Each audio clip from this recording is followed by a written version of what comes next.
5 وقت کی نماز یہ میرے نبی کی آنکھوں کی ٹھنڈک ہے، 5 وقت کی نماز اس امت کی شان پہچان ہے۔ اور اللہ تعالیٰ نے پہلی امتوں پر اتنی بڑی مشقت ڈالی کہ ان کی نماز مسجد کے علاوہ کہیں نہیں ہوتی تھی، مسجد میں ہی ہوتی تھی۔ ہمارے لیے کتنی آسانی کر دی، جاب میں ہے مصلی بچھا نماز پڑھ، چلو مصلی بھی کوئی نہیں، زمین دیکھ اس پر کوئی گندگی تو کوئی نہیں ہے، بس زمین بھی تیرے لیے پاک ہے، چل نماز پڑھ۔ اور آسانی کر دی، پانی کوئی نہیں ہے، کوئی بات نہیں، مٹی میں ہاتھ مار، منہ پہ مار، پھر ایک ہاتھ مار، یوں کر، چل نماز پڑھ، میں تیری قبول کروں گا۔ یہ کسی امت کے ساتھ یہ نہیں ہوا، انہیں وضو ہی کرنا تھا چاہے پانی 50 میل پر موجود ہو، اور ہمارے لیے پانی کوئی نہیں ہے، چلو تیمم، مٹی میں ہاتھ ہمارا یوں کیا، پھر ہاتھ ہمارا ایک یوں کیا، ایک یوں کیا، چل بھائی اللہ اکبر قبول۔ عمار بن یاسر رضی اللہ تعالیٰ عنہ سفر میں تھے، ان کو نہانے کی ضرورت ہو گئی، نائٹ فال ہو گیا، تو انہوں نے سوچا کہ ویسے تو آدمی کو وضو کی ضرورت ہوتی ہے تو خالی منہ پہ ہاتھ مارا اور یوں کونیوں تک، لیکن مجھے تو غسل کی ضرورت ہے، تو خالی اس سے تو کافی نہیں ہوگا، تو انہوں نے کپڑے اتارے، اکیلے تھے، ریت کے اوپر کبھی یوں لیٹے، کبھی یوں لیٹے، کبھی یوں لیٹے، 3-4 دفعہ یوں یوں اور یوں رول ہوتے ہوتے پھر انہوں نے نماز پڑھی۔ آئے اللہ کے نبی کی بارگاہ میں، یا رسول اللہ مجھے رات کو نہانے کی ضرورت پڑ گئی، تو میں نے کہا وضو کے لیے تو خالی یہ 2 دفعہ کرنا کافی ہے، تو یہ تو نہانا تھا، تو میں تو ریت میں خوب رول ہوتا رہا۔ میرے نبی نے انما یکفیک ضربتان، ارے سیدھے بندے عمار، اس کے لیے بھی اتنا ہی کافی تھا کہ تو یوں کرتا اور یوں کرتا اور تو پاک ہو جاتا۔ اللہ نے اس نبی کے طفیل، اس محبوب مصطفیٰ صلی اللہ علیہ وسلم کے طفیل، اللہ نے کیا کیا سہولتیں اور آسانیاں ہمیں عطا فرمائیں۔ پھر نماز 4 کی 2 رکعت کر دی کہ بھئی تم مسافر ہو 2 پڑھو، روزے میں سفر میں روزہ معاف کر دیا، بعد میں رکھ لینا، بعد میں رکھ لینا، قضا کرنے کا حکم، بالکل چھوڑنے کا نہیں۔ اور کہا کہ بھائی مریض ہو چھوڑ دو، مسافر ہو چھوڑ دو، اور نماز 2 رکعت کر دو، سنتیں چھوڑ دو۔ ابن عمر رضی اللہ تعالیٰ عنہ بیٹھے تھے تو انہوں نے 2 رکعت پڑھ کے بیٹھ گئے، تو ان کے خادم نے کہا سنت نفل نہیں پڑھو گے؟ کہا اگر پڑھنا تو 4 فرض پڑھتا میں، میرے اللہ نے معافی دے دی تو میں کیوں پڑھوں؟ میرے نبی نے سفر میں سنتیں نہیں پڑھی کبھی، اپنی امت کو سہولت دینے، فجر کی سنتیں 2 پڑھتے تھے، اس کے علاوہ سنتیں نہیں پڑھی تاکہ میری امت کو سہولت ہو، آسانی ہو۔ ایک دفعہ بارش ہو رہی تھی اور کوئی جگہ نہیں تھی نماز پڑھنے کے لیے، تو آپ نے اپنی اونٹنی کو آگے کیا اور اس پر بیٹھ گئے، بیٹھے ہی تھے، پیچھے صحابہ نے اونٹنیوں پر ہی صفیں بنائیں، اور یہ نماز اونٹنی پہ بیٹھ کر ادا کی گئی بارش کے اندر۔ نماز اونٹنی کے اوپر نماز بھی ہو گئی، رکوع بھی ہو گیا، سجدہ بھی ہو گیا، سلام بھی ہو گیا۔ پہلی امتوں کے لیے نہیں تھا، سجدہ ہی کرنا پڑے گا۔ یہ اللہ کے محبوب مصطفیٰ صلی اللہ تعالی علیہ وسلم کی طفیل، میرے اللہ نے ہم پہ فضل و احسان کیا، تو میرے نبی کی زندگی میں عبادات میں نماز سب سے اعلیٰ نظر آتی ہے، سب سے نمایاں نظر آتی ہے۔ اور پھر بازار میں، گھر میں، دفتر میں، ماحول میں میرے نبی کے اخلاق، یہ زندگی کا دوسرا روشن پہلو ہے۔ میرے نبی کی ساری زندگی 2 لفظوں میں آتی ہے، عبادت اخلاق، عبادت اخلاق، یا 2 اور لفظ، حقوق اللہ حقوق العباد، حقوق اللہ حقوق العباد۔ حقوق اللہ میں نماز سب سے اعلیٰ، اور حقوق العباد میں لوگوں کی برداشت کرنا، لوگوں سے درگزر کرنا، معاف کرنا، جھوٹ سے بچنا، دھوکے سے بچنا۔ میرے نبی سے پوچھا گیا، یا رسول اللہ مسلمان کنجوس ہو سکتا ہے؟ ہم نے کہا ہو سکتا ہے۔ یا رسول اللہ مسلمان کمزور ہو سکتا ہے، بزدل ہو سکتا ہے، ڈرپوک ہو سکتا ہے؟ آپ نے کہا ہو سکتا ہے۔ یا رسول اللہ مسلمان جھوٹ بول سکتا ہے؟ آپ نے کہا نہیں، جھوٹ نہیں بول سکتا، جھوٹ نہیں بول سکتا۔ ہاں، الا لعنت اللہ علی الکاذبین، جھوٹوں پہ اللہ کی لعنت۔ اس لعنت کے ساتھ 400 پاؤنڈ بچا لیے، 4000 بچا لیے، 4 ملین بچا لیے، 4 بلین بچا لیے، 4 ٹریلین بچا لیے، ساری دنیا کو بچا لیا، اور اوپر اللہ کی لعنت پڑی تو اللہ کی قسم گھاٹے کا سودا ہے۔ اور سچے ہو گئے، سچ بولا، یہ میں 100 پاؤنڈ کماتا ہوں، لے لو جو لینا ہے اس میں سے، یہ میں 1000 پاؤنڈ کماتا ہوں، لے لو جو لینا ہے، یہ میں 50,000 پاؤنڈ کماتا ہوں، لے لو جو لینا ہے، کہ مسلمان کی زبان سے جھوٹ نہیں نکلتا، سچ ہی بولتا ہے۔ آپ تشریف لے جا رہے ہیں، ایک آواز ہے یا رسول اللہ، آپ نے یوں دیکھا، کوئی نظر نہیں آیا، پھر آواز ہے یا رسول اللہ، تو آپ نے دیکھا کہ ہرنی ڈیئر چھوٹی وہ کھڑی ہوئی، رسی میں بندھی، تو آپ نے کہا کیا ہوا؟ کہا جی آپ کا صحابی مجھے پکڑ کے لایا ہے، میرے چھوٹے چھوٹے بچے بھوک سے رو رہے ہوں گے، آپ مجھے چھوڑ دیں، میں بچوں کو دودھ پلا کے واپس آ جاتا، مجھے پتا ہے میرے اللہ کی تقدیر میرے بارے میں کیا ہے۔ تو آپ نے کہا اگر تو واپس نہ آئی تو پھر تو اس نے کہا مجھے اللہ جہنم میں ڈال دے۔ آپ نے اس کی رسی کھول دی، خود وہیں بیٹھ گئے۔ اس نے دوڑ لگائی اور پہاڑوں میں گم ہو گیا۔ تھوڑی دیر کے بعد وہ دوڑتی ہوئی آئی اور آ کے سر یا رسول اللہ میں حاضر ہو جاؤں۔ تو آپ نے اس کو باندھ کے وہیں آپ بیٹھ گئے نہیں۔ دیر کے بعد وہ صحابی آئے جنہوں نے اس کو شکار کیا تھا، پکڑا تھا، تو کہنے لگے ان کا یا رسول اللہ آپ یہاں کیسے؟ کہ میں ایک درخواست لے کر آیا ہوں۔ کہ کیا؟ کہ یہ ہرنی مجھے ہدیہ کر دو۔ کہ یا رسول اللہ سب کچھ آپ کا ہے، کہ بس یہ ہدیہ کر دو۔ کہ یا رسول اللہ حاضر۔ تو آپ نے اس کو لے کر رسی اس کی گردن سے نکالی کہ جا بچی اپنے بچوں کے پاس جا کے خوشی منا، سچ نجات دیتا ہے اور جھوٹ ہلاک کرتا ہے۔ ایک ہرنی جان کی بازی کھیل گئی سچ بولنے کے لیے، تم چند پونڈوں پہ جھوٹ بولتے ہو، ایمان کو برباد کر کے رکھ دیتے ہو۔ مسلمان جھوٹ نہیں بولتا، مسلمان دھوکہ نہیں دیتا، مسلمان کی زبان سے سخت بول نہیں نکلتا، کسی کو بے عزت نہیں کرتا، کسی کو کی بے اکرامی نہیں کرتا، کسی کا دل نہیں توڑتا، کسی کو ذلیل نہیں کرتا، خود سہتا ہے، اوروں کو خوشیاں دیتا ہے، خود دکھ سہتا ہے، اوروں کو راحت دیتا ہے، خود تکلیف سہتا ہے۔ یہ میرے نبی کے اخلاق ہیں، یہ میرے نبی کی زندگی ہے، اور یہ اسلام کا سب سے بڑا چیپٹر ہے اور سب سے مشکل چیپٹر ہے۔ جب میرے نبی نے لمبی نمازیں پڑھی تو اللہ نے روک دیا کہ میرے حبیب ما انزلنا علیک القرآن لتشقى، اتنی لمبی نماز نہ پڑھ کے تو تھک جائے۔ میرے نبی نے تبلیغ میں زور دکھایا تو اللہ نے روک دیا، فلتذهب نفسك علیہم حسرات، میرے نبی اتنا غم نہ کر کے آپ خود ہی آہیں بھرتے بھرتے آپ مر جائیں۔ میرے نبی نے مال سارا خرچ کیا، اللہ نے اس سے بھی روک دیا، ولا تبسطها كل البسط فتقعد ملوما محسورا، اتنا خرچ نہ کریں کہ آپ خود پھر دکھی ہو کے بیٹھ جائیں۔ خرچ کرنا بہت بڑا عمل، تبلیغ سب سے سارے عملوں کا سردار عمل، تبلیغ سے بڑا کوئی کام ہوتا تو اللہ نبیوں کو دیتا، اگر تبلیغ سے بڑھ کر کوئی کام ہوتا تو اللہ نبیوں کو دیتا، گشت سے بڑھ کر کوئی محنت ہوتی تو اللہ نبیوں کو دیتا۔ 950 سال نوح علیہ السلام گشتی کر رہے ہیں، اور اللہ کی مان لو، اللہ کی مان لو، اتنا عظیم عمل کا میرے نبی درمیانہ نماز سب سے بڑی عبادت، میرے نبی درمیانہ کام، لیکن جب میرے نبی نے اخلاق اچھے کیے، دشمن کو معاف کرنا۔ تو ایک آدمی آپ سوئے ہوئے تھے، آپ کی تلوار لٹکی تھی، ایک آدمی آیا، اس نے آپ کی تلوار اتاری اور یوں ہماری پسلی میں، آپ اٹھ کے بیٹھ گئے۔ اب وہ قتل کے ارادے کے لیے آ چکا ہے اور تلوار یہاں ہے، کہتا من یمنعک منی، اب بول تمہیں کون بچائے گا؟ تو آپ نے مسکراتے ہوئے کہا اللہ، تو اس کے ہاتھ سے تلوار گر پڑی، تو آپ نے اٹھا لی، آپ نے یوں سیدھی کی، اب تو بچا، تجھے کون بچائے گا؟ وہ کہنے لگا مجھے تو ہی بچائے گا، وہ تو اللہ کو جانتا نہیں تھا، کہا بابا مجھے تو ہی بچائے گا۔ تو آپ کہتے ہیں اس کا سر اڑا دو، یہ نبی کو قتل کرنے آیا ہے۔ میرے نبی نے فرمایا کلمہ پڑھتے ہو؟ کہا نہیں پڑھتا۔ کہا جاؤ معاف کیا۔ یہ میرے نبی کے اخلاق ہیں۔ 20 سال جنہوں نے قتل کے منصوبے بنائے، مکہ والے، جب آپ مکہ میں فاتحانہ داخل ہوئے، ابو سفیان سب سے زیادہ آپ کو دکھ پہنچانے والوں میں پیش تو آپ نے ابو سفیان کو عزت دی۔ جو ابو سفیان کے گھر میں داخل ہوگا اس کو کچھ نہیں کہا جائے گا۔ آپ تو ابو سفیان کو بلا کے سولی پہ لٹکاتے، اور آپ کہہ رہے ہیں جو ابو سفیان کے گھر میں جائے گا اسے کچھ نہیں کہا جائے گا، جو بیت اللہ میں ہوگا اسے کچھ نہیں کہا جائے گا۔ سارا مکہ سامنے، آپ یوں بیت اللہ کا دروازے پر یوں دونوں ہاتھ ایسے ٹکا کے کھڑے تھے۔ پھر آپ نے کہا میں کیا کروں گا اب تمہارے ساتھ؟ تو سہیل بن عمر نے کہا آپ کریم ہیں، کریم کے بیٹے ہیں۔ تو آپ نے کہا جاؤ میں نے معاف کیا۔ یہ اخلاق آج مٹ چکے ہیں، مردوں سے، عورتوں سے، علم والوں سے، خانقاہ والوں سے، تبلیغ والوں سے، سب زیرو ہوئے پڑے ہیں۔ جب تک یہ اخلاق زندہ نہیں ہوتے اسلامی زندگی قائم نہیں ہو سکتی، اسلامی معاشرت قائم نہیں ہو سکتی۔ اور دین دو چیزوں سے آگے پھیلتا ہے، ایک دعوت اور ایک اخلاق۔ دعوت اور اخلاق، دعوت نہیں ہوگی تو اخلاق وہیں پڑے رہ جائیں گے، اخلاق نہیں ہوں گے تو دعوت کوئی قبول نہیں کرے گا۔ میرے نبی نے کتنے معجزے دکھائے مکے میں، نہیں کلمہ پڑھا۔ بدر میں ان کے 70 مارے گئے، فرشتوں کو دیکھا، جبریل کے گھوڑے کی آواز سنی، کلمہ نہیں پڑھا۔ خندق میں شکست ہوئی، کلمہ نہیں پڑھا۔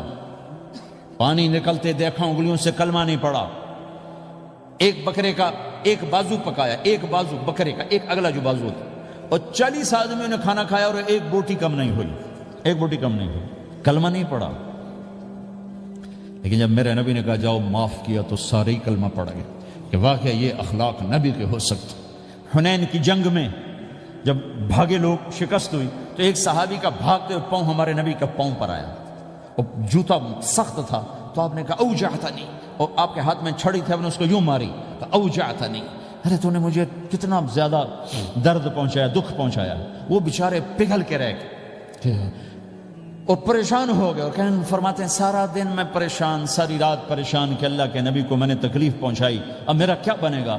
اگلا دن ہوا تو اعلان ہو رہا تھا بھائی جس کا پاؤں نبی کے پاؤں پہ آیا تھا اس کو اللہ کے نبی بلا رہے ہیں۔ تو صحابی کہنے لگے میں نے سمجھا بس اب میری تو دنیا بھی گئی اور آخرت بھی گئی، اب میرے اوپر کیس بنے گا اور مجھے ڈانٹ ڈپٹ بھی ہوگی، میرا کتنا بڑا گھاٹا نقصان ہوگا۔ یہ حاضر ہوئے ڈرتے ڈرتے، تو آپ نے فرمایا میرے بھائی کل میں نے تمہیں چھڑی ماری تھی، وہ مجھے معاف کر دینا، اور یہ 80 اونٹ تمہیں ہدیہ دیتا ہوں، 80 کیملز یعنی 80 پراڈو، 80 رینج روور کا یہ میری طرف سے تمہیں ہدیہ ہے۔ وہ حیران پریشان، یہ میرے نبی کے اخلاق ہیں، یہ میرے نبی کے اخلاق ہیں۔ کانٹے بچھانے والی نے 4 دن آنا چھوڑ دیا، بیمار ہو گئی تھی، تو آپ نے کیا بات ہے، وہ ہمارے راستے میں اب کانٹے کوئی نہیں ہیں، کہا جی وہ بیمار پڑی ہے جو کانٹے بچھاتے تھے، تو آپ اس کے گھر چلے گئے، ماں جی خیریت تو ہے، آپ ٹھیک تو ہیں، کہا بیٹا مجھے کلمہ پڑھا دے، بس تیرے اخلاق نے مجھے فتح کر لیا ہے۔ میرے بھائیوں یہ چیپٹر بھول چکے ہیں، بھول چکے ہیں، بھول چکے ہیں۔ جب تک یہ چیپٹر زندہ نہیں ہوگا زندگی اسلامی نہیں بنے گی، معاشرہ اسلامی نہیں بنے گا، اور آگے قوموں کے لیے اسلام کا دروازہ نہیں کھلے گا۔ ہمیں معاف کرنا آتا ہو، ہمیں گالی دینے والے کو دعا دینا آتا ہو، غیبت کرنے والے کی تعریف آتی ہو، اور غیبت کرنے سے، غیبت سننے سے اپنے آپ کو ایسے بچاؤ جیسے زہر سے بچاتے ہو، اسے آگ سے بچاتے ہو۔ ایک دوسرے کو نفرت کا بول نہ بولو، ورنہ ساری زندگی تباہ و برباد ہو جائے گی۔ میرے رب کی قسم، میرے نبی نے کہا ایک زبان کا بول انسان بولتا ہے اور جہنم کی گہرائیوں میں گر جاتا ہے، اور ایک زبان کا بول انسان بولتا ہے اور جنت کے درجات پر چڑھ جاتا ہے۔ یہ زبان بہت طاقتور چیز ہے، میں ہر بیان میں اس کو دہرا رہا ہوں کہ جتنا یہ عمل ختم ہو چکا ہے اتنا کوئی عمل بھی نہیں ختم ہوا ہے۔ اور ایک صحابی ہیں ابو دجانہ۔ کون ابو دجانہ؟ السابقون الاولون من المہاجرین والانصار، اس میں پہلی صف کے صحابہ۔ کون ابو دجانہ؟ جب آپ حج پر گئے تو اپنی جگہ مدینے کا امیر ابو دجانہ کو بنایا۔ ابو دجانہ حج میں شریک نہیں ہوئے کہ آپ نے اپنی جگہ ان کو اپنا نائب بنا کے وہاں کھڑا فرمایا ابو دجانہ میری جگہ پر مدینے کا امیر ہے، یہ وہ ابو دجانہ ہیں۔ کون ابو دجانہ؟ جو جنگ بدر سے لے کر آخری حج تک ہر سفر میں شریک ہیں، ہر سفر میں شریک ہیں۔ ان کی ایک بات میں بتانا چاہتا ہوں، پہلے تھوڑی سی ان کی ہسٹری بتانا چاہتا ہوں۔ کون ابو دجانہ؟ احد کی جنگ میں آپ نے تلوار اٹھائی، کہ اس تلوار کو کون لے گا؟ کئی صحابہ کھڑے ہو گئے، آپ نے کہا اس تلوار کا حق کون ادا کرے گا؟ سارے بیٹھ گئے، 3 آدمی کھڑے رہے، ایک زبیر بن عوام، ایک عمر بن خطاب، ایک ابو دجانہ۔ ان کا نام ہے سماک بن خرشنہ، سماک بن خرشنہ ان کا نام ابو دجانہ سے مشہور ہے۔ تو آپ نے تلوار نہ عمر کو دی، نہ زبیر کو دی، ابو دجانہ کو دی تھی۔ تو عمر رضی اللہ عنہ نے تو محسوس نہیں کیا، حضرت زبیر نے محسوس کیا کہ اس کو کیوں دی، مجھے کیوں نہیں دی، میں مہاجرین میں سے ہوں، میں پھوپھی کا بیٹا ہوں، میں اس سے دلیری میں کم نہیں ہوں۔ بلکہ حضرت زبیر کی دلیری کی تو دھک تھی، جدھر سلوار چلتی تھی کاٹتی چلی جاتی تھی، کہنے کہ میں دیکھوں گا یہ کیا کرتا ہے۔ تو ابو دجانہ کے پیچھے پیچھے زبیر ہو لیے، تو ابو دجانہ نے جو حملہ کیا تو 3000 کا لشکر تھا، اس کو چیر کے پار نکل گیا، پورے لشکر کو کاٹ کے پار نکل گیا۔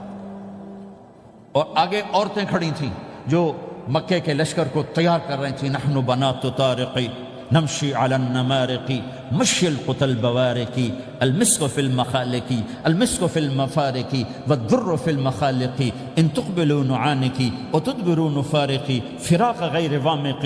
یہ گانا گا رہی تھیں اور ان کو تیار کر رہی تھیں۔ تو جب ابو دجانہ کی تلوار نظر آئی تو سب بھاگی، ہندا پکڑی گئی، تو آپ نے یوں اپنی تلوار ہندا کے سر پر رکھی، انہوں نے چیخ ماری، تلوار ہٹا لی۔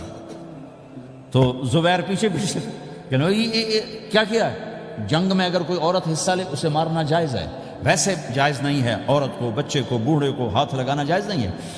تو انہوں نے کہا تلوار کیوں نہیں چلائی؟ کہا میرے محبوب کی تلوار ہے، عورت کے خون سے رنگین کر کے اس کی شان نہیں گھٹانا چاہتا، یہ میرے نبی کی تلوار۔ پھر واپس ہوئے، پھر اٹیک کیا اور پھر مجمع کو چیر دیا۔ سامنے ایک آدمی آ رہا تھا ہاتھی کی طرح، اتنا لمبا موٹا تازہ، تو زبیر کہنے لگے میرے جی میں آیا کبھی اس کی ٹکر ہونا پھر میں دیکھوں ابو دجانہ کیا چیز ہے۔ تو اللہ کا کرنا ایسا ہوا ابو دجانہ دونوں آمنے سامنے ہو گئے، تو وہ ایسے شاہ سوار تھے کہ دونوں طرف کے لشکر ذرا تھم گئے اور وہ دونوں بھڑ گئے۔ ابو دجانہ کے اپنے جوہر، اس پہلوان کے اپنے جوہر، غبار اٹھا، مٹی اٹھی، اور اس کی اپنی طاقت، ان کی اپنی طاقت، انہوں نے ابو دجانہ کو اس نے زخمی کر دیا۔